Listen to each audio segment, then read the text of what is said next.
একটি গ্রামে একবার এক যুবক রাতের বেলা বন্ধুদের সাথে আড্ডা দিয়ে বাড়ি ফিরছিল। গ্রামের পাশের শ্মশানটা ভয়ঙ্করভাবে নির্জন।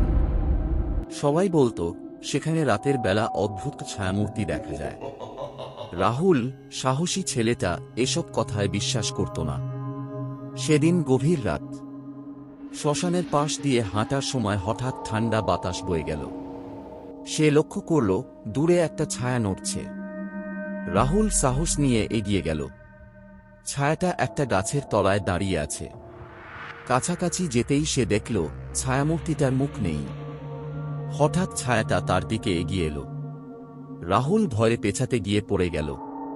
একটা গাঢ় কণ্ঠে ছায়াটা বলল, তুই কেন এখানে এসেছিস?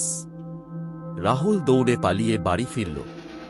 পরদিন সকালে সে শ্মশানে গিয়ে দেখে গাছের নিচে একটা পুরনো কবরে লেখা, এখানে কেউ বিরক্ত করিস